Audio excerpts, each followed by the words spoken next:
Here to discuss all this is Trump's senior legal advisor, Jenna Ellis. We also welcome Executive Director for the National Diversity Coalition for President Trump, Bruce Lavelle, to the program. Welcome to the both of you. Thanks so much. All right, Jenna, let's start with you. Carrie Fisher's birthday and nothing about Hunter Biden?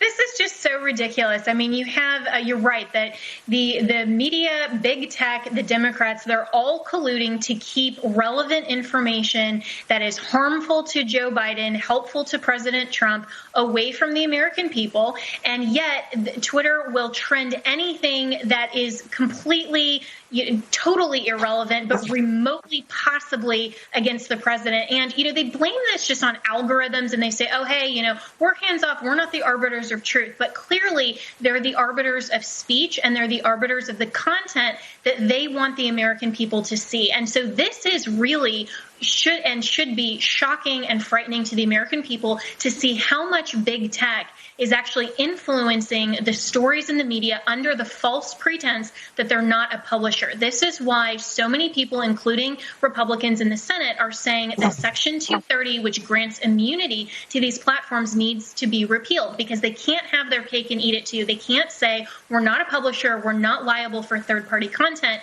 yet they are clearly trying to manipulate the information and the speech that they want you to see and prefer. Hey, Tim Frisch with A Frisch Perspective. That was Jenna Ellis talking about big tech, social media companies, and how they shape the narrative of the news and tend to censor conservative thought. This is a big story right now. A lot of conservatives feel that they're being marginalized and that their perspectives are actually being squelched on the internet. Interestingly, related to this, Todd Starnes on Twitter yesterday said Facebook just slapped me with a warning label accusing me of being a violent extremist and associated with QAnon. I stand with real Donald Trump as he fights back against big tech's disinformation campaign. So Todd Starnes is an outright conservative, very strong conservative, and he said this happened to him on Facebook. But he did give an update, got a personal message and apology from Facebook for falsely labeling me as connected to QAnon. They said it was a glitch. He has an article about this on his website too, explaining in a little more detail. Facebook blames bug for labeling conservative pages as linked to QAnon, October 21st.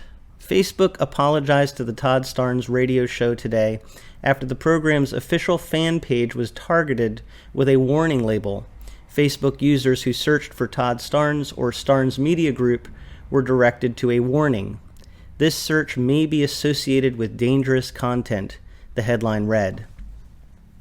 This search may be associated with a dangerous conspiracy movement called QAnon, the warning read.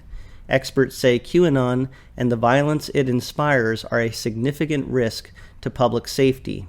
The Todd Starnes Show staff immediately appealed directly to Facebook, noting that the website's content has never advocated violence or extremist positions. This was a very troubling development, especially since so many third-party fact-checkers utilized by social media platforms are actually controlled by left-wing journalists, Starnes said during his nationally syndicated radio program. Starnes Media Group received a prompt reply from Facebook along with an apology. The issue was due to a bug, our Facebook contact told us. When we first launched the redirect initiative for QAnon Today, there was a glitch that caused people to see information about this topic when they searched for unrelated terms. We've paused this redirect while we fix the issue. The Todd Starnes radio show was not the only conservative page that got caught up in the glitch, but we are glad it has been remedied. So it was good to see that Facebook did rectify that situation. And in all honesty, I do think it is hard for these tech companies to deal with all of the information out there. And some of the information is definitely not good information and can incite violence and some problems in our culture.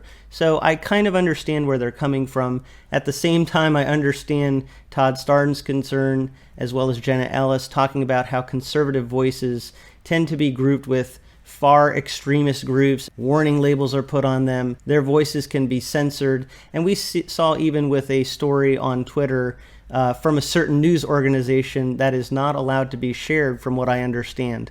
So I do really understand the concerns of these conservatives, because it does seem like there's a narrative that tends to want to be pushed on social media and another narrative that tends to want to be downplayed or squelched. And I think that says something about bias and how there is definitely bias. It's part of human nature that we do have our biases. And the people running these companies, as much as they might try to do a good job, they do have biases. They also have a value system. Clearly, as Christians, the value system of the world around us does not line up with our values. And so that can create clashes and can create situations like this where it can be difficult for our voice to be heard because our values are different than the culture around us. What we hope for social media companies is that they will continue to have open platforms where discussion can be given openly and people can have freedom of speech. Now, we understand that in the public square, we want to have as much freedom as possible, but there are some limits. Of course, if we're out in public, we don't want someone walking around naked without any clothes on. So we do want to have some limits on freedom, but we want to have as much freedom as possible. So it does seem like there's bias, there's some level of censorship. At the same time, it does seem like the social media companies, like in Todd Starnes' case, are willing to rectify situations, but it can definitely be frustrating from a conservative standpoint. I know that sometimes the things that I share on here might get demonetized depending on the content if it's considered too sensitive.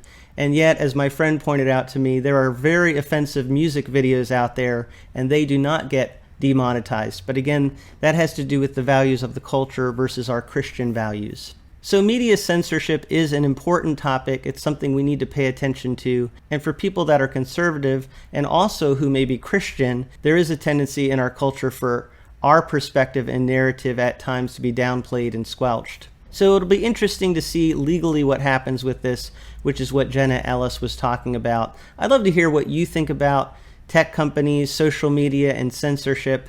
In the comments below, you can give your opinion. Just try to keep your comments positive and helpful to discussion.